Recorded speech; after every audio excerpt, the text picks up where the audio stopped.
and welcome to Stripping the Dipping. You're joined by your usual co-host, Denzel Clarkson. And what an amazing week of motorsports we have lined up with, the Monaco Grand Prix, the jewel of them all, then the 106th running of the Indy 500, and also a very quick shout out to our boy Raffaele Marcello, who is also participating in the ADAC 24 hours of Nürburgring. It's absolutely grueling stuff. And of course, I couldn't think of a better guest I'd love to speak to on the eve of these special races and events. He's the legendary voice of Radio Le Mans and that part of the team, and also a quite pronounced commentator on the GT World GT3 series as well. So I'm very ecstatic today to introduce Bruce Jones to our listeners. So Bruce, we're humbly thankful for your time, and just wanted to open up by asking, how are you keeping and what have you been up to as of late? Well, very kind words there, Denzel. We've got a fabulous weekend coming up. I'm not as good as I normally am. And in fact, I've forgotten after 2 years of not travelling to the Far East to commentate, just how commentating in the booth I was at Sepang last weekend for the Fanatec GT World Challenge Asia. In a commentary booth where you're the main commentator, you're talking a lot and the aircon was up too high. So I fried my throat. And then we all know you get on a long haul flight and that dehydrates you. So I'm feeling a little bit croaky, but I'm in good spirit.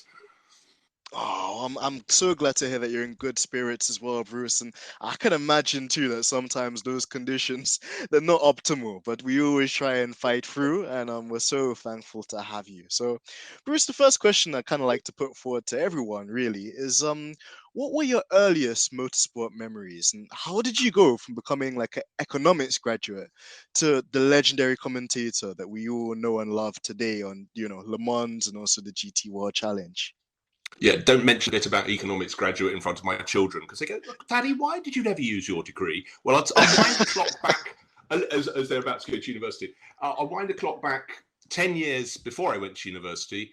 I just started going to Brands Hatch with my father when I was 7 because that was about 10, 15 miles from where we lived. And I loved it.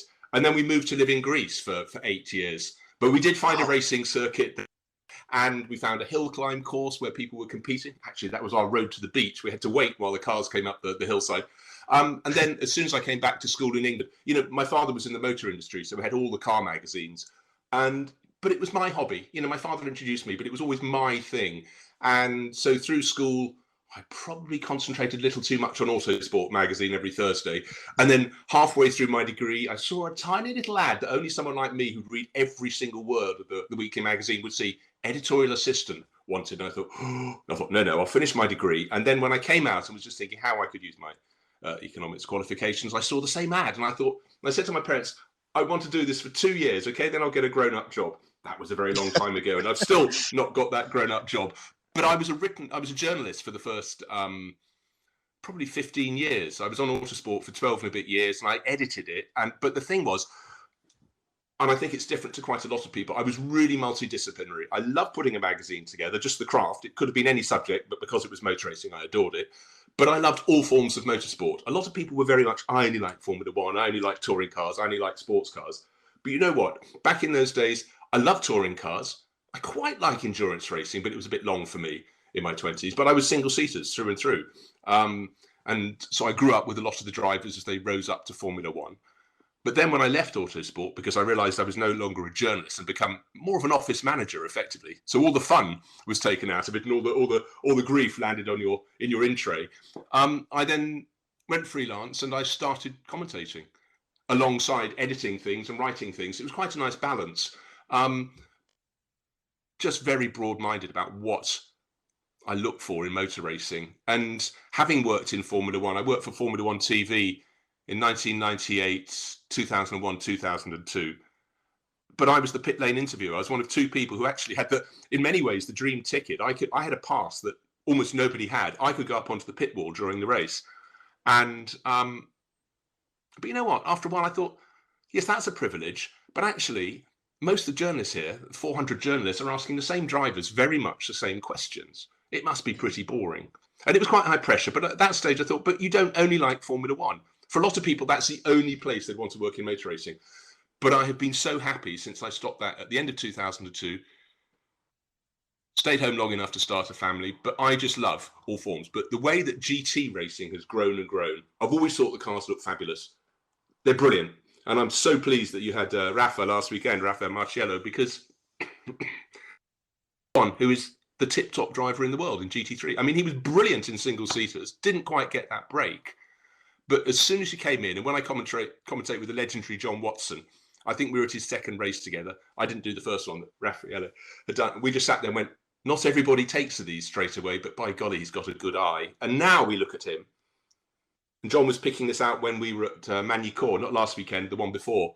He said, you look at Raffaello, he's lapping faster than anybody else by up to half a second of that, sometimes 0.7. Phenomenal. You know, if you're normally a tenth quicker, that's pretty mighty. There's almost no input. It looks as though he's holding the steering wheel just with his fingertips. The others, you can see them really working. He's a man on top of his craft. Doesn't matter what form of motorsport you're in. If you're the go-to guy, which he is, it's exciting times. I absolutely agree, and I picked that up as well watching him over the last couple of years. There's just like an effortless, seamless nature to his driving, and I think that also translates into his personality too, because Georgina will laugh. Just like when I was trying to crack him down, he doesn't give much away. No, he doesn't. He doesn't. Actually, if you follow his Twitter feed, he is very funny, very, very entertaining. But he looks petrified when a microphone comes in front of him. But I think you realise that there's Raffaele out of the car, who's taken a while to learn to be comfortable with the camera. He'd rather not be there, but now he says something with a straight face, almost doesn't move his mouth, but you suddenly realise that was very funny. But, you know, before his happy place was the car, and I think he's developing his persona out of the car. But that I think GT3 drivers are in a really good place at the moment, because not only can they compete anywhere in the world, pretty much any weekend, you know, it could be in the Australian Fanatec GT series, you can be in the Asian, you could be in the American, you can be in the 2 European ones. Nürburgring 24 hours this weekend, you could be racing in the IMSA GTD category, doing events like the Daytona 24 hours. And a lot of the drivers take those skills and go across for Le Mans and race in GTE. But the point about that, it's not just filling your diary. If you're seen in a formula like GT3, where the performance of the car is balanced, there's a balance of performance, so each of the manufacturers has, in theory, an equal chance, and you're still coming top, that's very, very... But I just want to lead on to where I think this is going to go for a lot of them. With the World Endurance Championship suddenly getting the likes of Porsche coming back, Audi coming back, Ferrari coming in, and so on and so forth, and other manufacturers looking at it, suddenly they're going to have to put some real hot shoes in there. And I think the people at the top of the GT3 class are right at the top of the list. So you can imagine there's a lot more pressure on them, but potentially they could have the sort of career they would never get in Formula One. We all know Formula One is, Denzel is the top, the tiny little pinnacle of motor racing. And so few people get their shot at it with only 20 cars. And you know, with people staying for years and years and years, you might be lucky, but you're more likely to have a long-term career, 10, 15, 20 years, if you can become a works driver in GT3 and then in something like the World Endurance Championship. So I think for a lot of them, the likes of Raffaele Marciello, Dries Van Toor, Alessandro Pierguidi, James Collado, people like that, they're in a potentially very exciting place that could see them now in their 30s to continue being a driver into their 40s. So they're lucky. So true, and I agree with you. And it's almost reminiscent of some of the other drivers I think of when it comes to like multi-disciplined like skills or even just disciplines. Like you've got like Jan Magnussen, for example, obviously the father of Kevin Magnussen, which has done a lot of stuff with I think the Corvette program. I also was thinking of like Derek Bell and just drivers like him too. Even Keke Rosberg, after the kind of Formula One days, he kind of kicked on and was doing a bit of DTM as well. So it's nice to see, like you mentioned as well there, Bruce, that the landscape for like a racing driver's career is not just defined by not making it into F1. And like you mentioned, and we will get into that, it's definitely something I want to get into in this session, but just the amount of push we're getting from manufacturers now is super exciting. I think on one side it's exciting, but then on the other side I look at the state of DTM, which is another kind of like segment I wanted to get into with you at some stage as well. And you're very happy to get into that one, because I'm not happy with it at all. Because to me, you know, looking at them in the 80s when you had 3 or 4 manufacturers, fantastic teams into the early 90s, it's for touring cars. It's not, there's already fantastic GT3 racing around the world. So why they have to replicate it, I do not know. And last weekend, You had the DTM at, I think it was Oschersleben or somewhere in the north of Germany. You had the same sort of cars competing at the Red Bull Ring in the ADAC GT Masters. I think that, yeah, there was a Fanatec GT America race in the States and the Asian round at Sepang. All the same sort of cars. I just think it's wrong. I know it's difficult, and running in the DTM, it's very expensive. But, you know, the German fans, much as they'd like to think they could afford an Audi R8 LMS or a Ferrari 488 or an Aston Martin Vantage, they probably can't. But they can normally afford the saloon car, the touring car version, Sure. you know, the non-racer. So I think it's been a bad move. But then these drivers, it does mean they can get paid. So from their point of view, it's all quite good.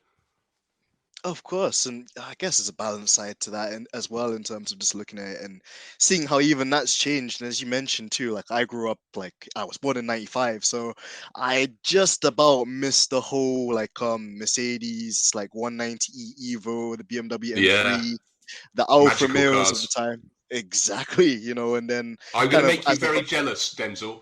Very go jealous. for it. In about 1992, no, maybe a few years later, maybe about 95 actually. I was just leaving Autosport. Yes, it was the very end of 1995, and I got invited over to an event at the Hockenheim. It was called the Akademisch or Akademisch, and it was where basically the team chiefs and a few journalists got put in the DTM cars, and I was one of those Wow. lucky ones.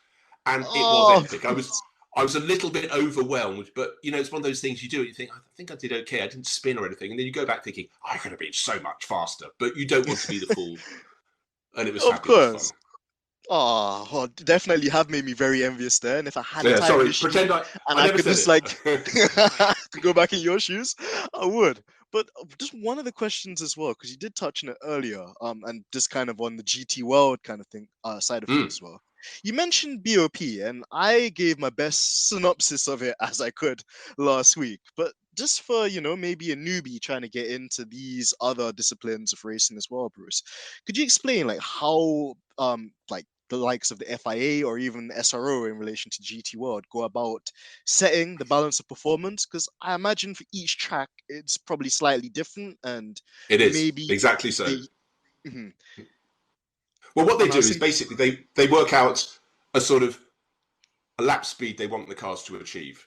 Then they have to sure, work out how to, let's say, peg the Porsches back a little bit because they're brilliant in the corners. And but the thing is, it doesn't matter where they're fast; it's their lap speed. So some car, that's why it's still good, even though all the cars, let's say, are equal to do a lap of 1 minute 26 seconds wherever they are. Doesn't matter.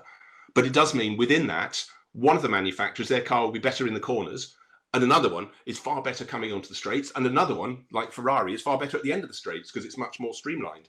So you get the Mercedes with plenty of punch, you get the Porsche that's brilliant in sort of mid-speed corners, and the Ferrari great down the straights, and others sort of in the mix accordingly. The McLaren 720S is quite like the Ferrari in terms of its performance. So it does mean if a driver wants to make an overtaking maneuver, he's got to be in the right position at the point of the lap where he's got an advantage. So it really is a game of cat and mouse. It's a bit like in Formula One, the DRS, and we saw it with Verstappen at Jeddah, making sure he was just far enough behind not to have his nose in front, and therefore he'd have to stay in front, and then he could be tailed by Charles Leclerc at Jeddah.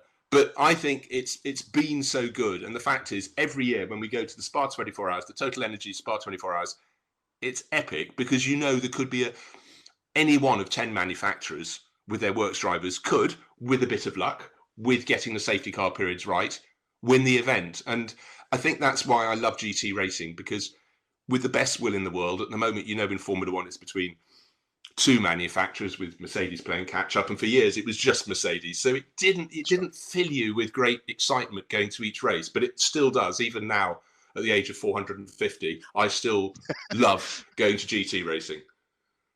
oh, I could imagine, and just I get that same buzz, which is why I've been pushing Georgina, you know, for these episodes too, just so we can give our listeners like a wider spectrum of different motorsport disciplines out there too, because it's just sensational, the talent, also the manufacturers, because I mean, there's not many of us that will be able to jump into like, let's say, Aston Martin or Ferrari or Red Bull don't even really make cars in that sense. They're an energy drinks company, but at least with the GT3 racing, you know, there is a chance that you might jump into a Mercedes and get a full track day in, like, around Brooklands and Surrey and so forth as well. And No, just exactly. They're real, and they're not that far from road cars in terms of their appearance. Okay, we can just add another little string to our bow here, Denzel. GT4, less powerful, actually harder to drive in some ways. No, easier to drive, but harder to drive. Get that last second out of them. So those are much more like road cars. The wings are much smaller. They're etc. But that's grown and grown. A few years ago, you used to get in the European GT4 series under 20 cars, sometimes only 16. Now it's 40 plus cars every round that they have. And a few of the best drivers have stepped up, but also a few of the drivers have gone into that at the age of 16 or 17. They've done 1 or 2 years in single seaters. They've looked at the size of the bills they'd have to pay to get to the next stage and the stage beyond and stage beyond. And it's just not going to happen. So they get themselves into GT racing. And if you get in and you look quite good, there's normally with the Pro-Am element to GT racing, there's normally someone who's probably made his or her money, maybe eaten all the wrong food. They're a little large, but they're wealthy and they want to go racing and they want a young gun alongside. And it works for both of them. In that Pro-Am pairing, if the young gun's really good, it will move them, the Pro-Am pairing up the field. And also they can learn from them. And I just think it's sensational. And some drivers, you think they've been around a while and you find they've only just turned 20. But they've decided almost at the start of their careers, tried single seaters, but, we don't have £5 million. So, we will get to the stage where the talent coming through single seaters. I've had a long conversation with 2 long-standing racing friends about this. At the moment, the standard of people in the sort of middle order single-seater series, Formula 3, Formula Regional, Formula 2, is not what it used to be. The more expensive the formula, the fewer people can afford it, and therefore you've eliminated some of the raw talent that used to come through to get by with a little help from friends. So now it is only the playground of the really, really wealthy, and unfortunately that makes it a much smaller pool of talent, and therefore the overall level has dropped. That sounds very doom-laden, but it's just how it is, I'm afraid. But it's the truth. It's the reality, Bruce. And I would agree with you on that. And just for the fans like us, again, I don't want to name drop any drivers, but I guess I could do this one because he's no longer on the grid this year. When you see the likes of like Nikita Mazepin, for example, on the grid, and I'm sure he's a nice guy personally, and he has his own charm, but you see just somebody there that's not quite got the it factor. And then, for example, you've got the likes of Nick de Vries, which has been part of the McLaren stable, the Mercedes stable, one F2, one Formula E, can't get a seat. Then you got the likes of Oscar Piastri, even younger driver that had a really good F2 season last year, can't get a seat in Formula One. So I'm really glad that you've highlighted those factors as well, in terms of, although in F2 it's more about like maybe the drivers that have the access to the funds through these other grassroots methods of or series such as the GT4 racing. There's even like the M2 Cup or the Porsche Cup and these other great feeder series, that there's still opportunities for young drivers, and not like hope is not lost, because if you're talented enough, if you're good enough, there's still going to be some team out there, whether it's a works team or a customer team, that will take you under their wing and make you part of their program, as we saw with Raffaello Marcello and him being integrated back into the Mercedes family, which was lovely to see. And then on the topic of it as well there, Bruce, you really touched on a good kind of point there too. In GT3 racing, we've got an interesting phenomenon of, you've got like pro drivers that are very seasoned, of course, like the Raffaello Marcellos, the Jules Grenons, the Dries Vanteurs and whatnot. But then also you've got gentleman drivers that they're either people that might have done quite well in terms of their businesses, or like me trying to win the lottery one day so they could maybe pay their way into a seat. But on the topic of that, just how easy is it for like a gentleman driver to adapt into the world of GT3 racing? And also on the topic of new kind of rookies in the scene, there's a kid out there. I don't know if you've heard of him before, Bruce. He goes by the name of Valentino Rossi. I think his nickname's the Doctor. He's made his first full-time appearance in GT3 racing as well. Yeah, I mean, it's fantastic. He at Brands Hatch, the opening round, he just brought in many thousands of people who wouldn't otherwise have been there. And it's a bit like, no one is only liking cars or only liking motorbike. It's just you have a certain amount of time that you can spend watching motorsport. But it was great to see the crossover. He's still learning. He came in for his pit stop and he missed it.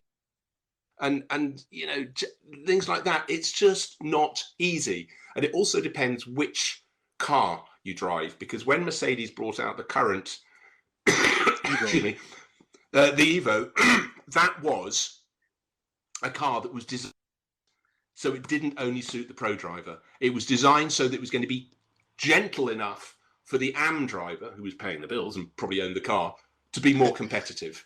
But some cars like the Ferraris, they're not the best car to drive if you're not absolutely on your game. And a lot of people who come in with lots of money, they want to drive the Ferrari. You know, that's what they've always lusted after. But with the right guidance, they go, why don't you do a season in something else and then see how you go? But the big question for so many of these drivers is, first of all, are they prepared? Particularly with successful people, they haven't normally spent their career listening to people, but are they prepared to listen and trust the people telling them what they need to do to get faster? Are they prepared to, you know, stop eating the cheese on top of the burger? You know, are they going to get fit? But it is about, and some drivers look as though they're going to be closing the gap and then they just plateau. They've got as far as they can. But others, bit by bit, you suddenly go, you know what? It's not just the ability to do one quick lap, but these people are doing consistently pretty quick laps, and that's what they need to do, because no one wants someone who's very quick. Oh, they're in the gravel. You know, that doesn't help anyone. And when you watch GT racing, any form of endurance racing, I can almost not think of a race recently, the last 5 or 6 years, where someone hasn't ruined their results by, there's a minimum time that you have to serve from pit in, serve the pit stop, to pit out. And someone transgresses by sometimes just 1/10 of a second. But it means they have to come back into the pit, so slow down, get to the end of the pit lane, sit for 0.1 of a second and going again. So they've got rid of 25 seconds. And think how many corners you have to drive brilliantly to gain 25 seconds. So this is where competence is so important, because it could be, with balance of performance, so close. But particularly in Fanatec GT, you look at the team that will do the best pit stops almost all the time is Team WRT with their Audis. But they have a massive brains trust running that team. You've got Vincent Voss, ex-racer, who just got a really good brain. You've got Pierre Dieudonné, who guided Mazda to its win at Le Mans in 1991, also a racer in his own day. Thierry Tassin, ex-Formula 2 racer. These are people that understand racing, and they know how to drill their crews to just not make mistakes. And when it's so close, you lose a second, and that could be the equivalent of you coming out of the pits in front or behind. And also, Raffaele's team, ACA ASP, or got a new name, Acodis ASP this year. Yeah, I struggled with that one last week. Oh, it's difficult, isn't it? Yeah. But, you know, they're run by another ex-racer, Jérôme Policon, who raced in Formula 3000. You know, they are aware that it's easier to trip yourself up than it is to gain time by doing something brilliant. And that's what you just have to get across to your drivers.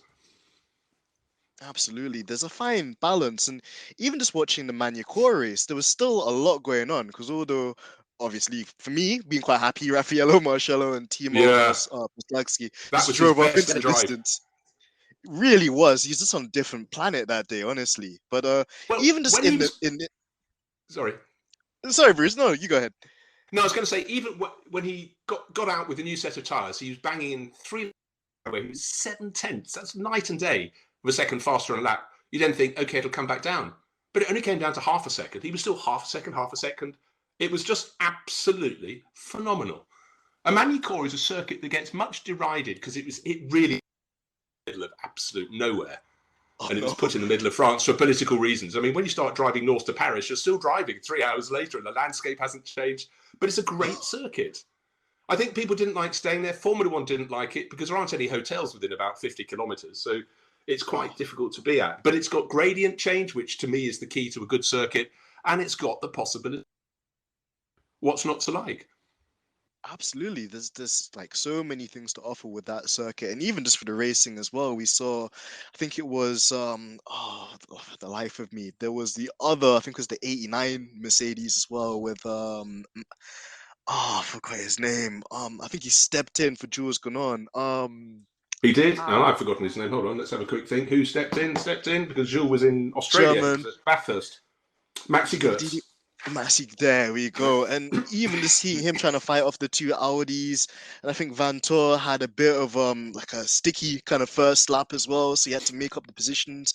They tried the undercut, and then if I remember correctly, even just the pit stop, I think there was like an unsafe release in the second race, Correct. so that Yeah. kind of humbugged them too. And it was so awesome to watch because I was like, wow, like just look at how unpredictable things are. And although on one side you have like Raffaelli just doing his thing in the distance, there's so much to play for with the other categories and even other familiar names there too. Like it's nice to see Christian Klein driving like a Yeah. McLaren, because I remember when he was part of the Red Bull program. Great guy, really lovely fellow. I'm so pleased his career has been. He's got someone who's wealthy and has got the McLaren, and he's racing it increasingly around Europe. But in the sport, most of the people are really good guys. But he's one of the ones always smiling, and it's great to have him back in the mix. Now, I have a question for you, Denzel. Absolutely. When you're watching a Fanatec GT event at somewhere like Magny-Cours, you've been watching it. It goes out on YouTube. But do you access a timing screen as well to add to your understanding and enjoyment, or are you just looking at what's on the main image? For the most part, Bruce, I usually just have the stream, so I just have the YouTube channel. But again, I wasn't fully aware that was a thing too, that you could have the telemetry or the data. And actually, good segue that I'm gonna pass back to you as well, Bruce. How can we make GT racing and just like the Fanatec series like even more like like appealing and even just more inclusive to everyone? Because I think there's a lot of people that would love to check it out. It's just following it and knowing when it's on, knowing the timings and stuff like this too. Yeah, that is the hard thing, because however you look at it, there is more motor racing than there ever used to be. Sure. A long time ago, I used to commentate from the UK, but the Super GT races from Japan, which was pretty horrible, starting your working day at 3 a.m. when you're. But we had a conversation then, because they were doing it on streaming. Go to their website and you can see it, rather than as well as just going out on all sorts of TV channels around the world. Sure. And after one event, we were talking about how long do you think it will be until the numbers on streaming will rise up towards the TV viewing figures? And we decided maybe 5 years with a good bit of momentum. The end of that year. And it's because you can choose when to watch, what you want to watch. But a lot of the championships, I do commentate on quite a lot of the Nürburgring long distance races. You can go to their website. They've got a timing screen. You can have that alongside, on a laptop, and you're watching on a monitor.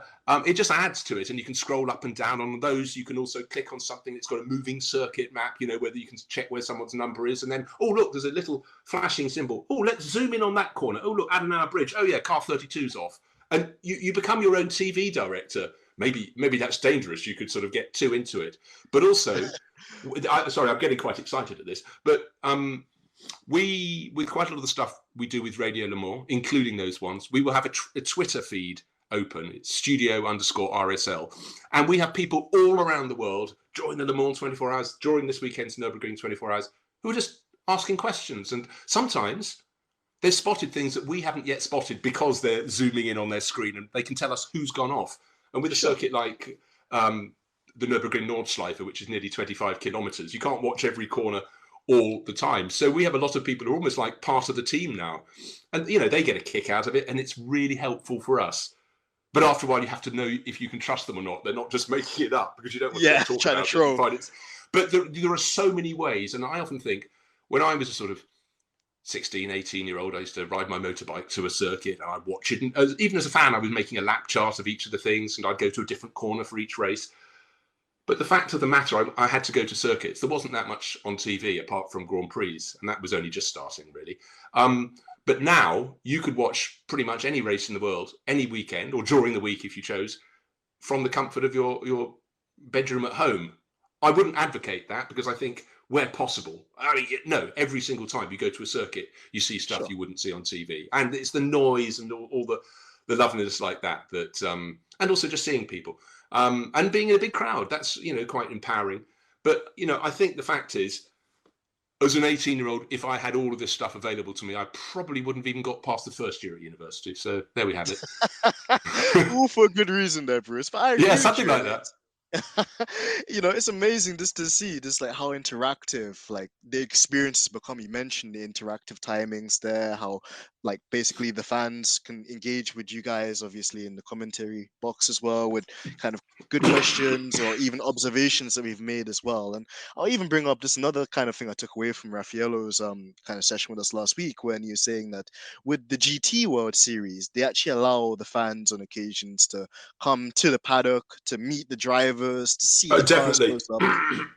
Definitely. That's And they all should do that, because the Americans are the best at it. They've done it forever, that the fans have access to the drivers. And back when I started doing Formula One, they had motorhomes. They were mostly converted coaches, but to eat, they had to sit out at tables under an awning. So you could walk up and down and see someone and wave at them. You know, I would be there as a journalist or doing a bit of TV or something, and they might flag you over because they want to talk to you. But it's a long time since then, and now they have these massive buildings they erect in the paddock, 3 stories high. They go in the front door, and if you don't have the pass, you don't go in. But also, they've got reflective glass, so you can't even see them.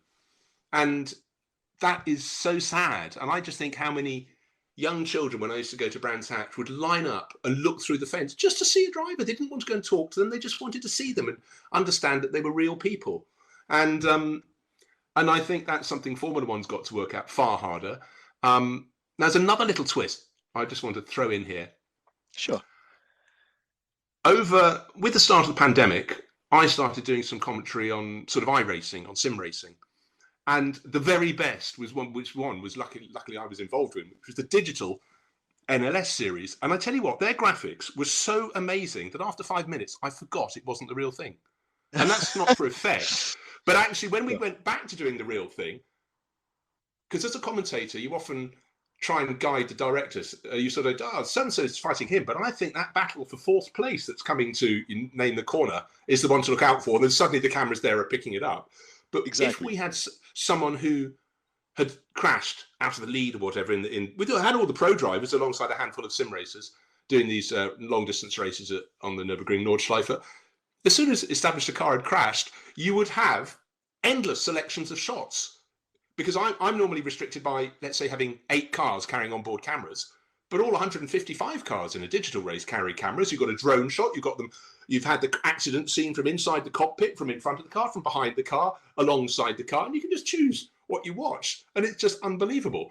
And but actually, I really enjoyed doing that. But the point is, a lot of the sim racers are now just so astonishingly good. They've got really, really good rigs. And to the extent that that's why quite a lot of them are now employed by the Formula One teams, and they will also be employed by the World Endurance teams when the likes of Ferrari come.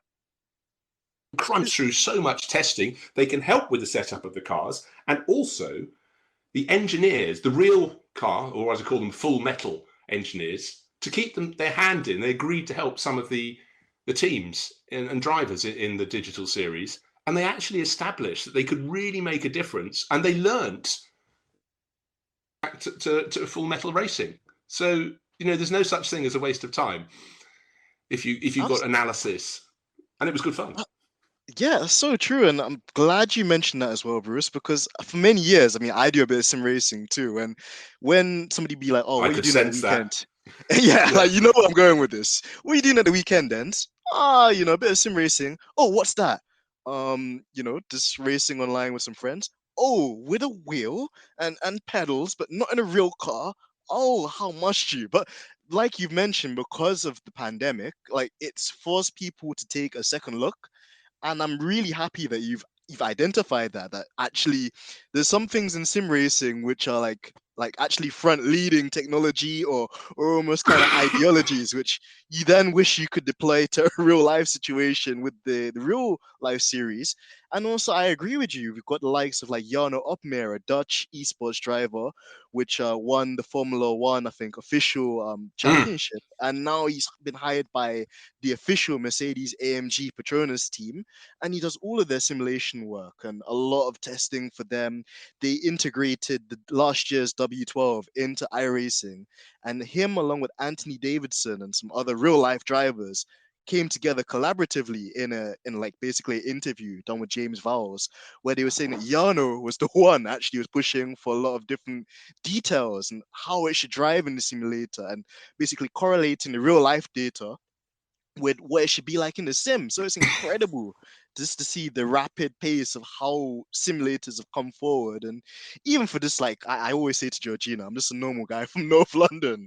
I have access to things like this, and it just makes it even more like awesome. And another example I'll give is when I was like, giving Georgina the lowdown on Raffaello Marcello, all I had to do, I didn't even have to go on Wikipedia, Bruce. All I had to do was go on to Assetto Corsa, which is the Uh-huh. GT3 Yep. simulator, and every single driver in the GT World Series has a profile on the simulator. So I was like, oh, perfect. Bruce, before I want like change the topic for a more serious like question, yeah, just the amazing advancements of sim technology is outstanding, and I think definitely here to stay.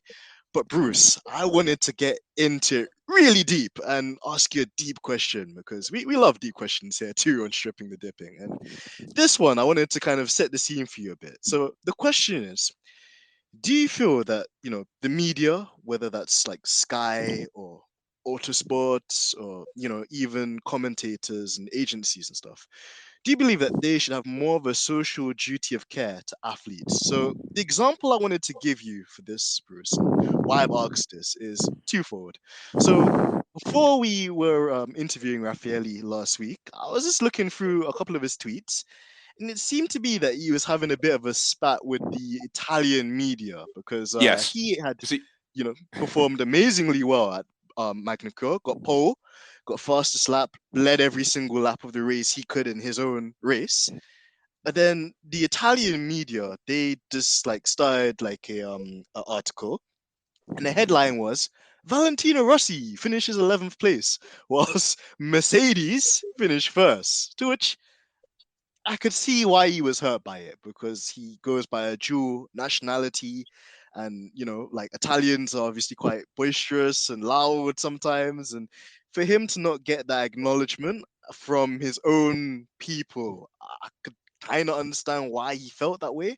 And another example I just wanted to give as go. well, just before I let you answer, is even just the way we see the media play off Lewis sometimes. Like we had the incident last year in the big like championship rivalry between him and Max at Silverstone. Two cars Hmm. going full hammer, and into cups there's a crash involving Max having a huge impact, and thank God he was okay afterwards. But then some of the comments that Christian Horner had said in the heat of the moment were sometimes used as fuel to create even more of a rivalry, which then got taken up context. And, sadly for Lewis, resulted in some people like using it as an opportunity to discriminate him or to like give him flack unnecessarily. So, yeah, just with those two different like examples, where do you Yeah. sit on this one? Okay. Well, what happens? I'll just go the Italian route first. I Mhm. mean, literally, you could see the Italian journalists packing up in the press office if both Ferraris were out of a Grand Prix before the finish long ago. They almost wouldn't file their reports. Everything had to rotate around Ferrari. And if they had 52 magazines a year, they had to have 52 lead stories about Ferrari. And in years when they weren't winning races, I can tell you that was very hard for them.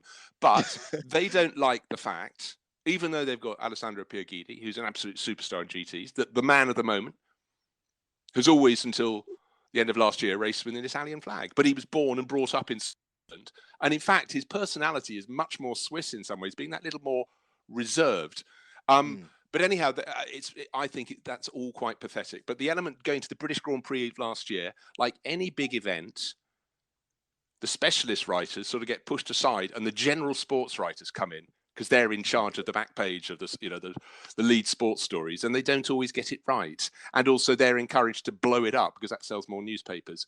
And as someone, I was very lucky that I didn't get pushed to blow stories out of proportion. There was a slight element when Nigel Mansell was winning a lot when I was editor, but you told it to people who knew their motor racing. They knew the story, and they could see if someone was being a bit of a fool, and if they'd raced well, or if But the general press, of course, will weigh in, and then as of 25 years ago or whatever, with the advent of the internet, you did start to get a lot of people who were writing stories as though they had been at the race, but they're really in their bedroom in anywhere, could be anywhere. And these people didn't know the nuances. They didn't get the inside stories. They'd grab someone else's story that they wouldn't know if it was right or wrong, and they'd blow it up. So the days of drivers trusting a handful of of journalists in the paddock. That's where all the stories came from, never really from the TV people.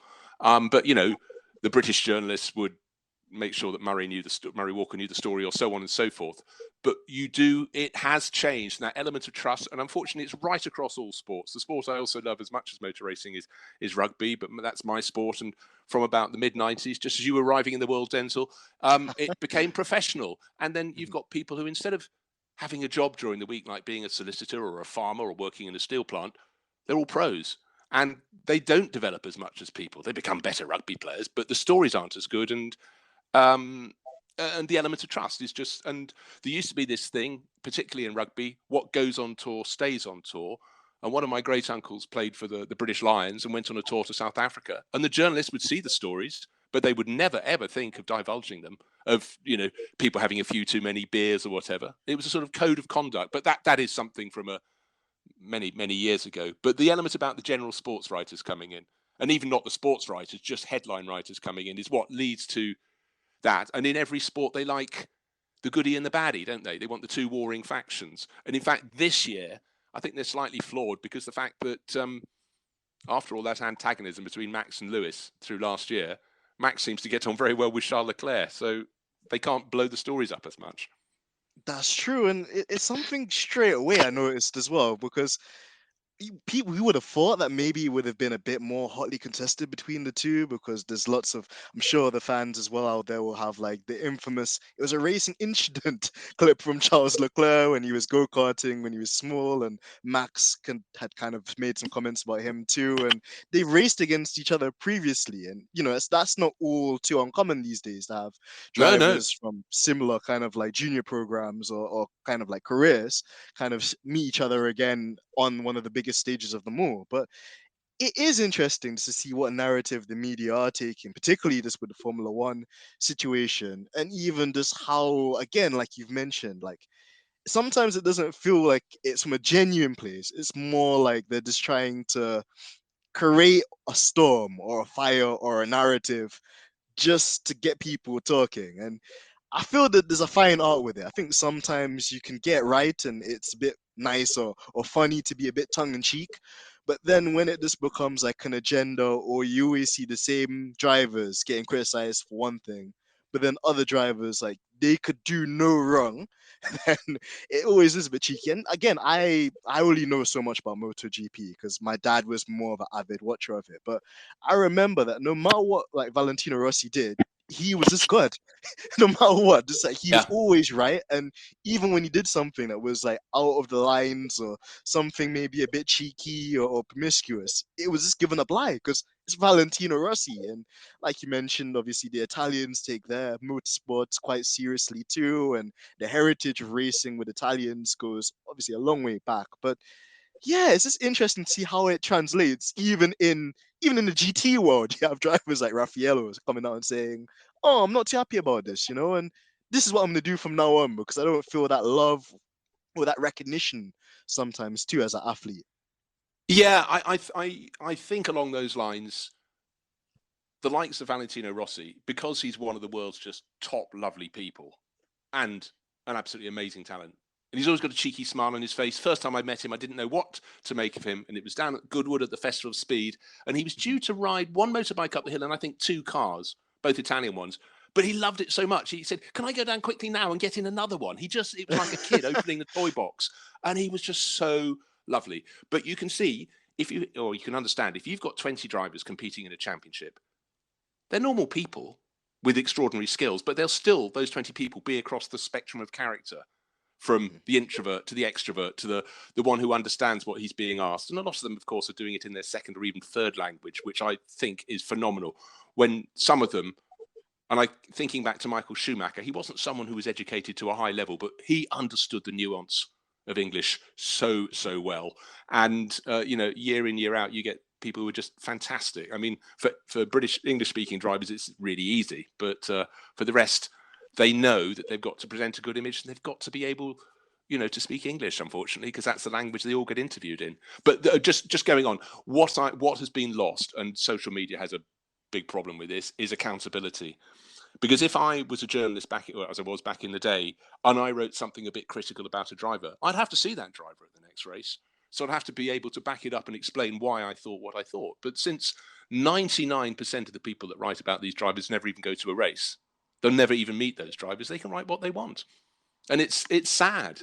And most of them, unfortunately, don't know the sport well enough to understand it. In fact, there was someone writing at the weekend, and the incident where, on the opening lap, where Kevin Magnussen and Lewis touched, the way it was explained didn't quite work in the world of physics, that Kevin pulled across from behind and took out Lewis. He was sort of alongside, slightly in front. But he also, the journalist got the wrong corner as well. And you're thinking, really? Is it that hard? You can watch a replay. But anyhow, that's sort of by the by. But to understand the sport and really get under the skin, you need to go to the experienced journalists who've been in that paddock for sort of 30 years, grew up with the teams and the drivers. But in the old days, sorry, this makes me sound really old again. When you used to go to the airport on a Sunday night, say you went to Bologna, you're coming back from Imola, and you thought, I need to find out what they've been doing at Benetton. You'd go and talk to the designer, who's Rory Byrne. He's there collecting his luggage, just like you and I are from the belt. Wind that forward 20 years, and you'd be standing by the luggage belt, waiting for your luggage to arrive at Heathrow on a Sunday night. And, oh, hold on, here comes Williams' team. And there'd be 25 identical-looking people in their mid-20s who don't look as though they've ever been outside, wearing their matching team shirts, but they're all designers for Williams or whichever team, but they only do a small bit. And, and so suddenly it becomes quite faceless.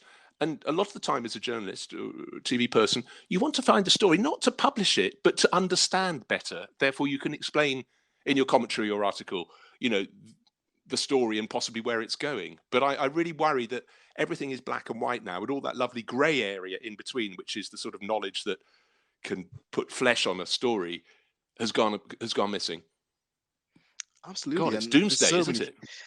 Well, I had to ask the deep question, Bruce, because again, week in, week out, we see it, and there's an emerging kind of Twitter community as well within Formula One, and we do have these discussions as to what onus do you place on journalists or media agencies when it comes to either the way they represent teams, drivers, the way that they highlight the sport, and what are the likes of series like Drive to Survive doing? Is it more harm than actual good in the way that they dramatize things, or they leave it not necessarily to the experts or obviously the legends like you that have lived and breathed it, but more to the trendy social media kid that has a couple of thousand viewers, and just because he has influence, he's able to kind of get that reaction that way. So glad we touched on that. They've sort of got it right in Drive to Survive in many ways, because unfortunately the age profile of people who watch Grand Prix was going up and up, and I think it was quite well into the 50s. They want people who are teenagers. This is the market they lost completely, because teenagers wouldn't be prepared to sit down for 2.5, 3 hours to watch a Grand Prix. The Grand Prix were too long. So this is generalizing, but this is a general thrust. So there was nobody young coming in, and you have the older ones would, keel over and eventually stop watching. And so they had to reinvigorate it. But where Drive to Survive has really, people, I'll wind the clock back quite a long way here. Sure. When I was at Autosport, and if I went out to dinner, people kind enough to invite me out, I would never talk about motor racing, because no one was interested in motor racing. Some obviously knew I worked in it, but that was my hobby.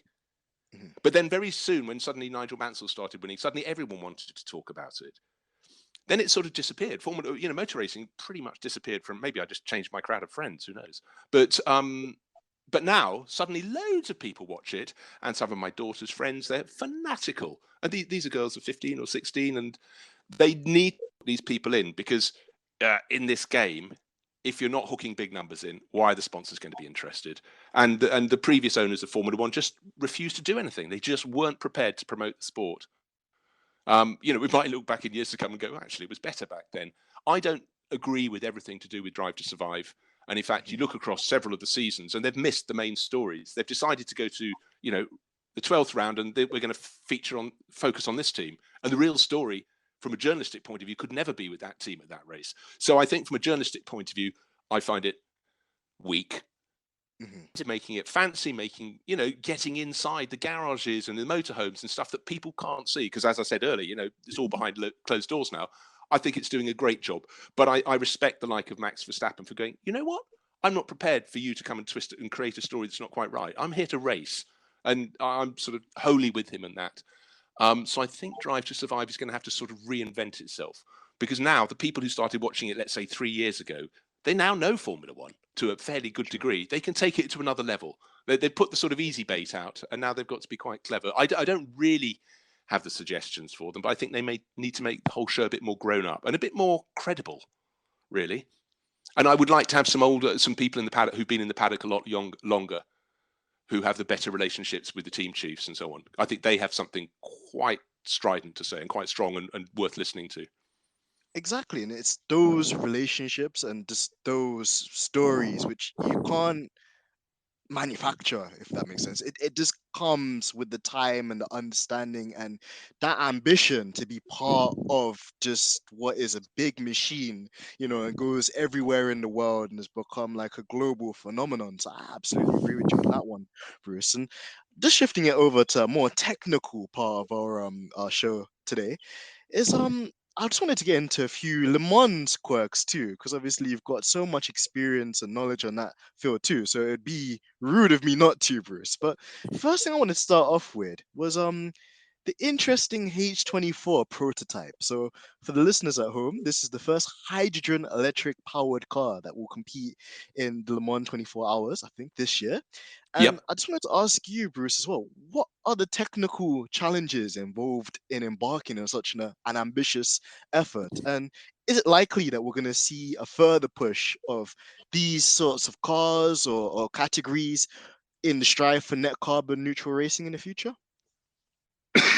The simple answer to that is that has always been a very strong element of technical innovation at Le Mans. Back in the 1950s into the early 60s, they had it was a coefficient of efficiency. So you had cars with tiny engines, 850 cc's, way slower than the fast things, but there was a class for them, and so it brought a few more manufacturers in. And but in recent years, in the past decade or so, there's been a thing called Garage 56. They used to have 55 entries, and the 56th one was for a car introducing new technology. And you look back over the years and go, oh, that was a bit of a failure. And others have worked in a small way, but the world keeps on moving on. In fact, I think in the latest Motorsport magazine, there was a car that ran on some form of biofuel about 15 years ago. That's for sale at the moment. So some go, and some big fan of the hydrogen cell concept. I think it is absolutely the way to go. And in fact, someone I know from my racing days back in the 80s, he was a Formula Ford racer back then. He is building a hydrogen cell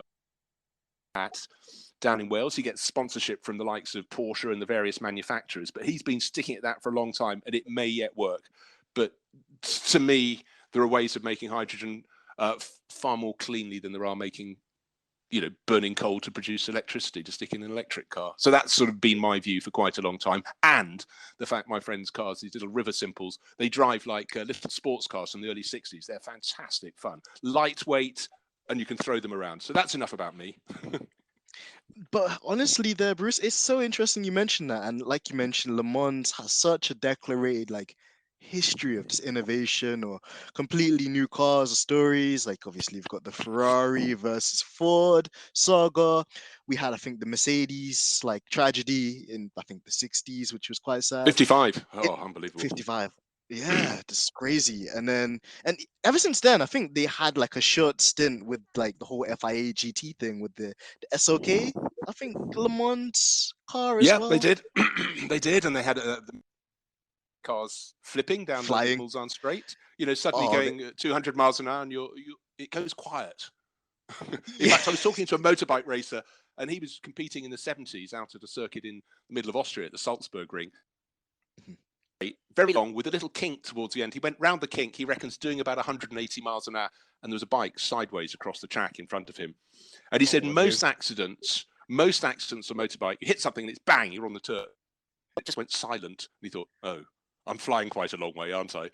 And eventually came into land, was put in a helicopter and taken and recovered. But I'm sorry, I digress. I'm not talking about that. But Le Mans has been famously dangerous. And Anthony Davidson, when he retired, said, actually, he had a big stunt at the end of the Mulsanne Straight quite a long time ago now. It wasn't working for. Yeah. And he climbed out and he lay on top of the sort of the tire. If ever you've been winded, that was a fraction of what Anthony had been. in that incident. And a lot of drivers really didn't like them more.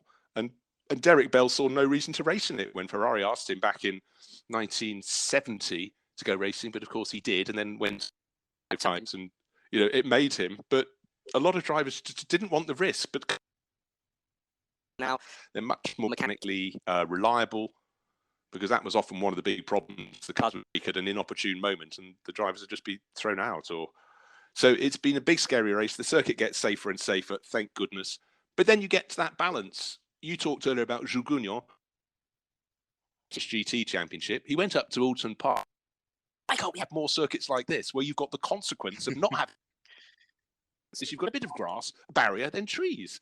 So it does focus the mind. And obviously, if you can get that right, and he had that fabulous, then that is what the real thrill. You have to have that consequence and proximity to danger. And that's why, if ever you can get a chance to go down to Pau, a street circuit in southwest France by the Pyrenees, take it. What a fabulous place. Because they're right against the barriers, against the statues, against the climb under a great big viaduct. It's brilliant. And I really think the thing that I get excited about is going to circuits I haven't been to before. And at the end of this year, I was hoping to go to a new one that opened for motorbikes in Indonesia on Lombok. It's called Mandalika. And we're going there with the Asian GTs in October, but I'm not doing that one. Another commentator's doing it. But I had a look at some videos from that today, and you can be up on a control tower looking across the circuit. It's a nice snaking pattern. In the background, you've got this beautiful the Lombok Island. And, if I was a wealthy guy and I wanted to go racing, I'd like to go to places before and try them out. So, and I must say, in the pandemic, when they suddenly had to bring some circuits into Formula 1, lost their Grand Prix 10 years before, bringing Imola back, the Istanbul circuit, but to go to the international circuit. And all the Formula 1 people going, gosh, this track's amazing. And I thought, you know what? It was absolutely amazing when I went to it, 15 years ago. I like the focus to be wide, not just channeled down only into Formula 1. I've got that feeling by now. Absolutely, and I second you on that one as well, Bruce, because there's so much to the eye, and this is why I'm keen on our listeners to check GT3 racing out, to check, the endurance racing out, to check out all these other amazing series, because they go to tracks, they go to places which even I haven't heard of. And when you go there, you're like, this is such an awesome track. Like, why couldn't Formula 1 do this, for example? But then you just learn to appreciate that that's maybe its own thing with that particular series or like generation of cars and whatnot. So I agree with you. And actually, we got a fan question as well for you, Bruce. The question is what is your all-time favorite Le Mans car? Because it's quite a few, and one that came to my head because my dad is like a huge, like everything Japan he loves, just into Japanese cars. So I guess you could see where he's going to go with his one. It's like the Mazda 787B with the rotary engine. God, I just always, in those days, I wanted that car to retire because the noise it makes. And Mazda obviously very big with their rotary engines. At the Spa 24 Hours back just a few years before that, it was a Mazda rotary, and you just pray for it to retire. Otherwise, you wouldn't get half a chance to get half an hour the night, and it would wail its way around the circuit. And but I what is my favorite car? I'm famously fickle. I change my mind the whole time. Every year when I do the Goodwood Revival meeting, at the end of the day I do a radio show, and at the end of the meeting we're supposed to decide our favorite car, and I go, okay, that's that. And as I'm saying, I go, oh no, hold on, I've just remembered another, and so on. But to me, I love the Ferrari versus Ford cars from the mid-60s. The Ferrari is probably the most beautiful car. The Ford GT40 probably the most purposeful. I mean, it was a car of, great big flanks, and you could feel it had big, powerful hips in many ways. Loved those. And I find it very interesting that Jim Glickenhaus, who's got his cars competing in the World Endurance Championship, get that? That's a private individual. He's a film producer. But I met him long ago at Goodwood, and he just had a car designed for him, a one-off by Ferrari, because he was clearly one of their very best customers. And he'd just driven it back from Maranello, brought it straight to Goodwood. And it just looked, if you slightly squinted, like the very most beautiful Ferraris, the racing Ferraris, from the 365P from about 1965-66, which was clearly the car that was racing when he was at that impressionable age of probably about 20 years which is, you know how you always tend when you look back to love the cars that you lusted after as a teenager, and I think Sure. that for him was the same. And I think the cars from that age are so beautiful. But I really do encourage. Actually, I'm just going up another little alleyway here. If you can, do go to events like the Goodwood Festival of Speed, because it's a moving history lesson. And some of the cars are now over 100 years, and you cannot believe how they work. But they're really quick and they're really rudimentary. But it's just looking at when cars were really beautiful. Before, you know, if you said, when did cars in Formula One stop being beautiful? As soon as they started putting barge boards and little winglets all over the place. Mid 1990s, one of the Ferraris then Jean Alesi drove is, to me, one of them is the last really truly beautiful Formula One car, and some of the ones from the 60s and the 50s likewise. But as soon as all these the cars became larger and wider and far less attractive. But you know, again, everyone will have a car from their teenage years that they absolutely love, whether it's Formula One or a touring car or a Le Mans car or a GT, and that's how it should be. But I think you should never stop looking and learning. I think there's so much to see out there, and I back through books of Le Mans where they highlight the cars that you thought, God, I forgot that competed. Then you think, well, it only did 2 laps because it was rubbish, but it is still part of the history. And seriously, the French used to have this idea. They had a couple of teams, and all they wanted from the event was to set the fastest speed down the Mulsanne Straight. The cars looked as though you or I had made them, and then a 4-year-old with muddy hands and oily hands had wiped them all over the car. The cars were filthy, hardly put together, but they were very fine. And then they'd not be with you into Saturday night. They'd broken down after 12 laps, and so they were way off the target. But that seemed to be acceptable. But I'm pleased those days don't exist, because I think safety is of paramount importance, and the cars are way safe. There were lots of people who died unnecessarily, but that's sport back in the ages, and anything that can improve driver safety is good. But I still think there needs to be jeopardy. There needs to be an apparent risk, so you can appreciate the likes of Raffaele Marciello and Dries Van Toort when they're jumping the curves. And someone else I want to throw into the mix, Kevin Estre, who'll be competing in this weekend's Nürburgring 24 Hours. If you can look at last year's race, Kevin Estre, was it the race where he was in the rain, where yep, he overtook 3 or 4 cars in the Nürburgring on the grass, rainy. Yeah. Oh my days! That must have been 2 years ago, because last year, in fact, we didn't even get 10 hours racing. The fog hit the Nürburgring 24 Hours awfully, and I was commentating from home because of the pandemic. And one of my stints, it was I was checking through the night. I came on at 6 a.m, except there was no racing because there was too foggy for the medical helicopter. And I watched my stint, which was 3 or 4 hours, going through, nothing happening, no one saying anything. And then just as I was about to come off, it looked as though the racing was going to start. So that was not worth getting up for. But you do need the consequence. Yeah, absolutely. And also, just another fan question we've got in as well, Bruce, and I think you'd be the perfect person to put this question forward to, of course, was we had a question from a fan saying, why is the GTE class being scrapped, and what are your current thoughts on that? And also, could you elaborate on the FIA's push for this new hypercar class and what that means for the series? Because they've been quick to mention the likes of Glickenhaus. It's almost like you can see my notes because you did reference them quite a few moments ago. And I'm they good like caveated that. I know, right? It's like you see into my future.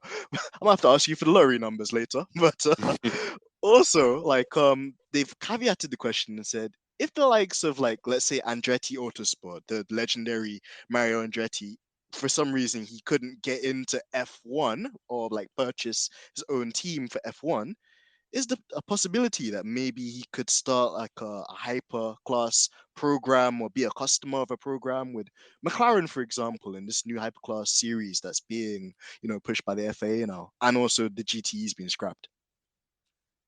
Okay, potentially the likes of Andretti could come to its program. Andretti, great people at the top. They have been running in Indy cars. Running in endurance races is a very different thing. There is a branch of the Andretti family that's competing in Gt4 and LMP3 at the moment with Jarrett Andretti. My take on all of this is Formula One should not be restricted to 10 teams.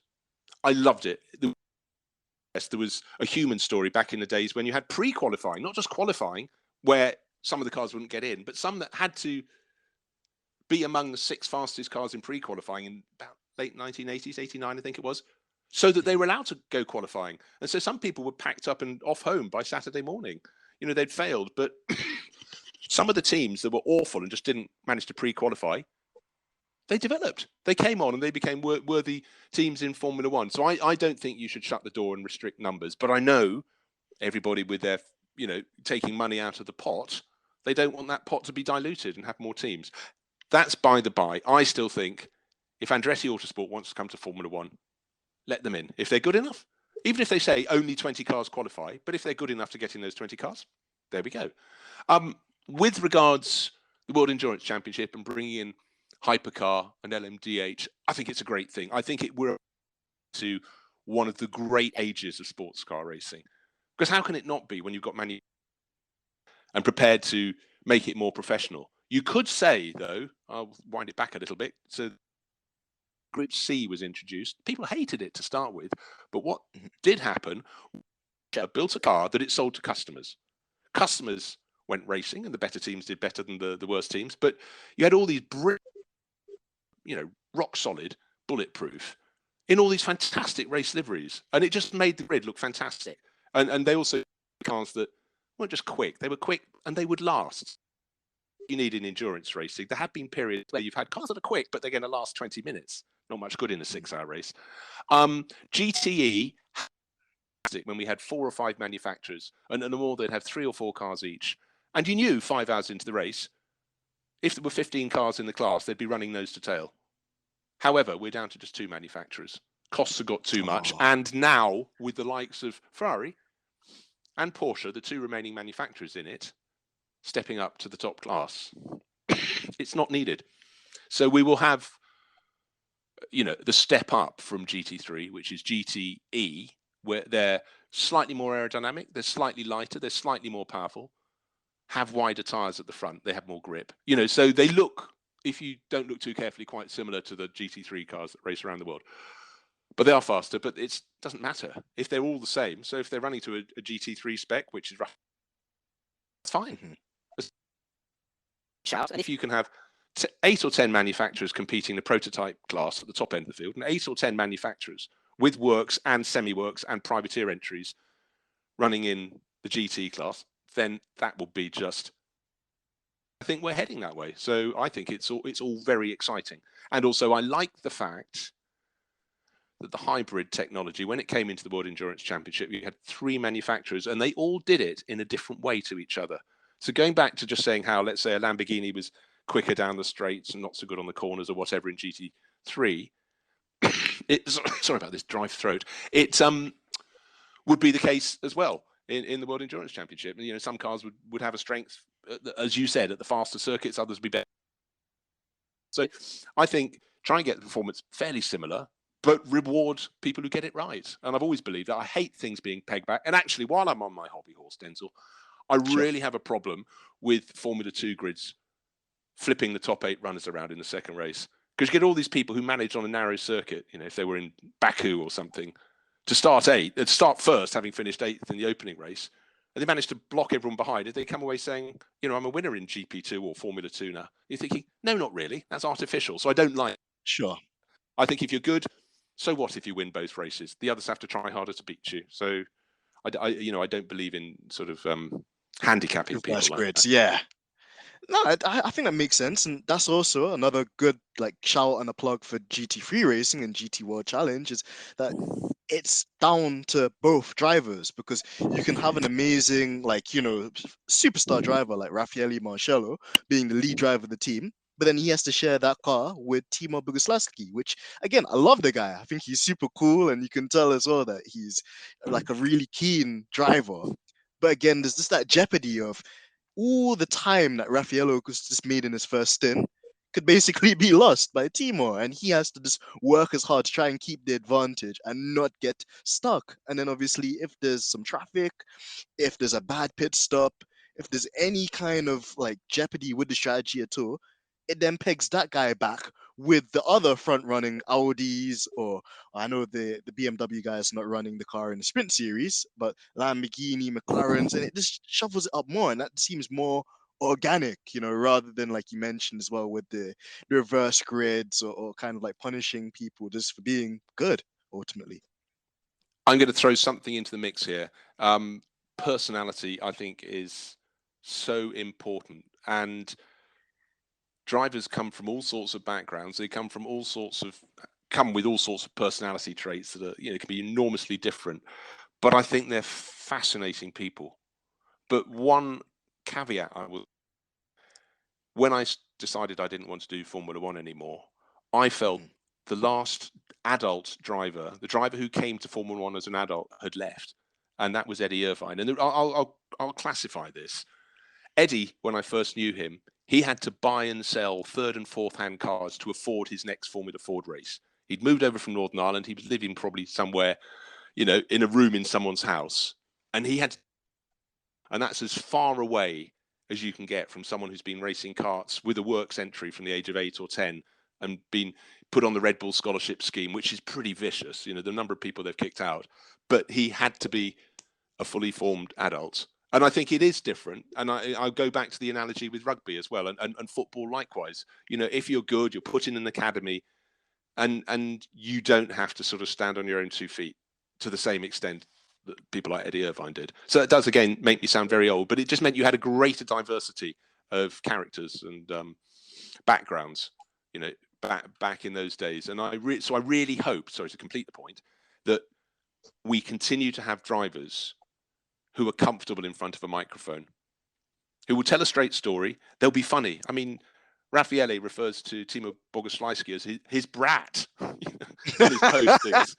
Yeah, me and the brat. So there's character, and that's if people social media, they don't have to say anything stupid, but a bit of humour, of course, it endears you to them. And then if they've got someone quite good working with them, they'll put up some great images, and some people get it, some people don't. But I think it's not all bad, the stuff on social media, and the good stuff, you really appreciate it. And if you want to watch someone funny, look up Ricky Taylor, who competes in the IMSA series in the States. He went, and he spends a lot of his up in old NASCAR. He'll be racing at Le Mans this year. He is very, very funny, and his Twitter feed is probably about the most busy of anyone. He's just deeply entertaining, and he's often dressed out of character, and you suddenly think, guys, Ricky, but look out for him. So some people like him get it right, and I think that adds to the sport. Others don't have a good image, and it doesn't. But it's a game. It's a game. Sure. Absolutely, and it's become more of an emphasis on just making the drivers more accessible and seeing this the engagement. Even for me, I don't know if you've seen it yet, Bruce. Like, it might make you chuckle. Like, Raffaello Marcello followed me back on Twitter. I was like, oh my god, Raffaello Marcello. So he won at Brands Hatch, and I made this like a little funny song about him, and then he tweeted saying, Yes, that was me. That was me. I was the one singing it. Yeah, stick to the podcast, Denzel. Oh, okay. I see how it is, Bruce. Fair enough. My vocals probably aren't worthy enough. I'm getting tired. I couldn't keep my mouth shut at that time. I just. See, humour's an important element. It really is. It touches the soul in so many places. And yeah, just again, but like you said though, just that human element, and even for him just to respond back and say, this guy's crazy. And then because he responded to it, then I think the official GT World Challenge was like, you know what? No, we like this song, and it should be like the national anthem anytime you win. And it was just so cool, just being a fan, just watching it remotely, just seeing that level of engagement just from one particular moment. So I absolutely agree with you on that as well, Bruce. And it's so true. And I hope it continues in that direction as well, that we just have that kind of symmetry with the drivers, and they're real athletes, they're gladiators as well in how, they go about their racing. And like you mentioned as well, the inherent dangers of motor racing and the way it is today, although thankfully the safety features and technologies have come a really long and far way. But on the topic of that as well, Bruce, wanted to throw you a tricky question here. Who's the best driver you've seen or followed or commentated on that's never had the opportunity to race in F1? Oh, golly, I could give you, to get the best, but I can give you a list of at least 30 people who could should I'll give you one, not just because he became a good mate of mine, Jorgy'S, who went on to win the Indy 500 several times for Roger Penske, da-di-da-di-da. Brazilian driver. I knew him when he first came over to do Formula Ford in Britain. He ended up living around the corner from me. But the thing about Gilles, super intelligent, understood English better than the English drivers did, and all the idiom and stuff, but very, very technical. He loved it. He loved the history. A lot of drivers don't have any time for history, but he really did. He was the thinking man's driver, and he had, let's get this right, he tested, his first Formula One test was the same day as a certain Jos Verstappen turned up. It was at Estoril, and I can't think who the third driver was. And Gilles was quick. The other driver was very quick. Both times would have impressed, but Jos Verstappen just went bonkers and drove sensationally. And that gave him his break in Formula One. Could that have been Gilles' moment? He also then tested the Williams, and it was at Silverstone. Alain Prost went out and set a time. Remember Alain Prost?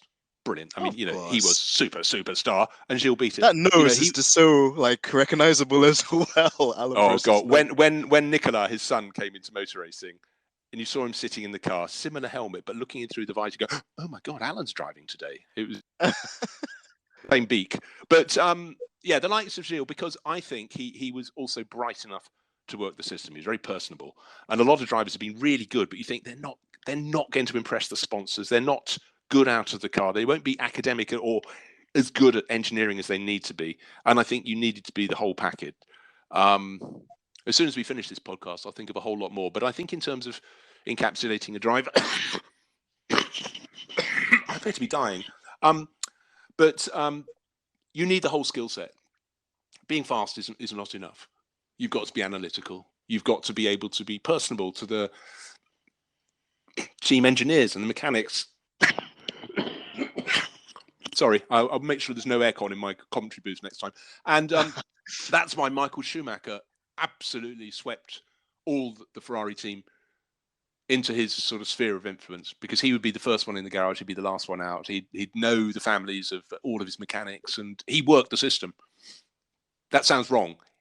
He understood what was requiring, and he wasn't the prima donna. And let's face it, there've been a lot of people in Formula One who, never do anything wrong in their eyes, and they don't learn, and they don't really associate themselves with their team. And I'm sorry, when you're mechanics, I know they don't have to work as long hours now because cars go into parc fermé, but some of them would be literally in the garage for 36 hours straight, probably in uncomfortable conditions, hot and humid, and they could only dream of their bed back in the hotel they'd never get to see.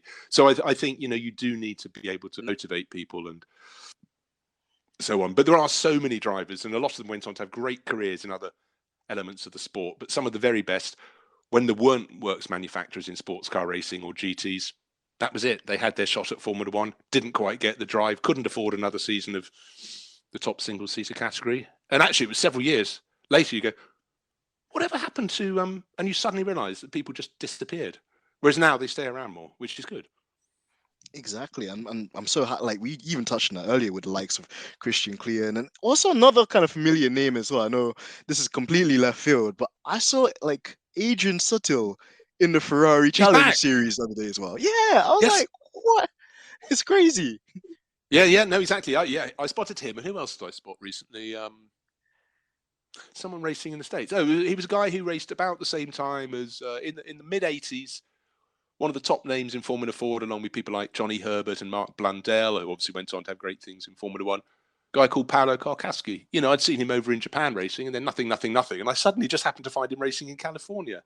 And so it's great. But a lot of these people went into driver management and then bringing on young drivers, and they've got so much, knowledge to pass over. But someone is probably saying, would you be the other driver in my car? Because you know what you're talking about. And you can, and that, again, that goes back to GT racing being quite a good way, how much better is it if you've got someone who's sharing your car, who understands the problems, than if you're in a single seater and sorry, that's your car, no one else shares it. So yeah, it's great, but well spotted on the Sutil front. I'm very impressed. Thank you, Bruce. Well, I don't disappoint, so let's put it that way. But yeah, that was crazy as well when I saw that. And last question as well, Bruce, because you do want to save your voice. We need that voice on the 11th of. Oh no, it's broken. In the great words of who was that said that radio message? Oh, Lando Norris. It's broken. Oh, yes. But yeah, just final question. And Bruce, I would love. I'm sure Georgina will say it after we wrap this episode up. We need you for episode 2. I need like another session with you because it's been so awesome. Well, we'll do it later in the year. We'll have more to talk about. We can sort of view the year as it's progressed, because it's still early days. A lot of the championships only in their second round or third round, and yeah, we're happy to do it again. Oh, thank you, Bruce. And yeah, I think that's be an excellent idea as well. And final question, and again, I love these like weird hypothetical questions. I engineer sometimes myself. So this one's for you. Obviously, we touched on your background working with Autosport in a very senior position as editor as well. And I just wanted to ask you this. If you had to write an article, or let's even go a bit earlier, you had to write an essay, a dissertation for your English Hmm. teacher on what is the hardest racing event, whether it's winning a race at Monaco is A, winning the Indy 500 is B, or winning the Nürburgring 24 hours is C. Which one See, is the hardest? Okay, I knew you were going to go with that one. But well, it's why? because the track in its own right with 172 corners, 172 corners or thereabouts in the lap, is tricky in its own right. The weather often has a big hand to play. You don't just get rain, you get fog. You probably get a plague of lotus. I haven't noticed that yet. But you also, it's multi-class racing. So you've got people driving cars that down the straights could be 50 miles an hour slower than yours. But more to the point, through the corners, they could be 30, 40 miles an hour slower than you. And imagine you're in a pack of 3 cars. You can't afford to give away half a second, even a tenth of a second. You've got to overtake these cars. Are they good enough? Have they seen me? Have they seen the other 2 cars behind me? Are they going to pull out between us? There is a huge amount of consequence. And I was invited to do it once, and I went, no, not really. I'd love to, but not in the slowest car in the field. I will just get in it everyone's way. And I'll be frightened because I didn't know the track very well. But no, I think that is the hardest because you have the most likely incidents. I think Monaco is the easiest. Yeah, it's all relative, but if you qualify well at Monaco, you sort of know the rest. Indy 500, you have other factors that come into it. We all know on a super speedway like that, if someone gets it slightly wrong and they drop it, you come around the corner fully committed, you often have a dozen cars involved in an incident. Yeah. But you know what? I would love everybody listening to this to make sure they go to each or even 2 of those 3 events because they are all so different. And 24-hour race is special. Even if your car has come home last, you get to the end, and I challenge you, you stand in the pit lane at somewhere like Le Mans, everyone is crying because it's the Yeah. first moment they can actually back off. And that's where your adrenaline stops and then you just fall apart. But it's quite magical seeing people who've had the stiff upper lip all race and they're either hugging each other in delight or holding onto each other because they're going to fall over, they're so tired. But I think emotion is something that really has a role to play. I'd hate it if motor racing was really, really clinical all the time because in the end, yes, the cars are fantastic, the engines, the tires. It's the people that make motor racing. It really, trust me, over nearly 40. Well, actually, hold on, let's do the sums. Very nearly 40 years in the business. It's the people that I sort of hold dear to my heart. I could imagine, and you talked on the emotions there as well. Like, what just came into my head there, Bruce? I'm sure you were like there in the flesh as well when that happened. Like, I remember when Tom Christensen, goes to show my age, Tom Christensen was like doing absolute crazy stuff with like the Audi prototype and probably what was the LMP1 class at the time, I want to say. Yep, correct, very And good. the likes of like Dr. Ulrich, Wolfgang Mm. Ulrich, like the technical director, the head of Audi Motorsport, just being on the pit wall, and even just like a stiff German like him, just being in tears, just seeing that relief of all the effort, all the man hours, all the organization, from the drivers, the fitness coaches, the engineers, the Michelin people, the strategists, just even the caterers, that team effort, how much it meant to them just to get to the end of a race, let alone to even win such a prestigious event as well. Like, do you have any like moments like that, or one like standout moment you'll never forget from like one of Yes, these? I do. Sorry, I'm at the end now of my world of talking. Being at Le Mans, was it 4 years ago, where Kazuki Nakajima started having car problems on the penultimate lap, about to have Toyota's first win in the race. They've been trying for 30 years, and then it didn't come around the final lap, and victory went away. And there was a totally logical reason, and it was next to none. It was a tiny, tiny reason, but with a huge, huge outcome. And to be with the crew, they had done everything, and they were the ones who suddenly, instead of, they'd already got the T-shirts out in the garage, the special ones, winners, Oh whichever year it no! was, and just absolutely gutted.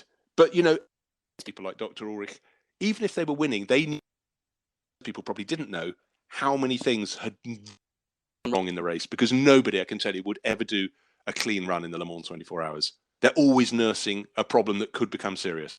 So, but that's where the human side comes out, and it's making sure that it doesn't. And you have to admire people in this sport a lot of life, and you hope they sort of get a good outcome, because a lot of their marriages have fallen apart because they're on the road the whole time. But they put, the very best deserve the greatest success. But let's see. We can talk about that another time. But yeah, I think being so close, the difference between success and failure, Denzel, is minute, but the scale of the outcome is enormous. Oh, it's colossal, honestly, Bruce. Like it's crazy just to see the difference. And I remember that like Toyota moment as well with Nakajima, again, a Japanese driver. Everything just seemed like it was gonna click into place, and then like that infamous line of "It's not over until you finish or you cross the finishing line," and something like that happens in the last lap in a 24-hour race where it could have happened at any other stage, but for it to be on the last lap, the last minute, the last second. And on Right, that bombshell, my parting shot, I just want to throw one little story in here to do with sure, which is not failing on the last lap, but someone I know who shall remain nameless managed to crash his Formula Ford car on the way to the grid. The chief came round and grabbed him by his seatbelts and tried to hoik him at the car, saying, "Look, laddie, to finish first you have to finish, but to finish at all, first you have to start." And they got on very well after that. Oh, I could imagine that right there is just maybe the wake up call that particular driver needed. It was. He went to great things.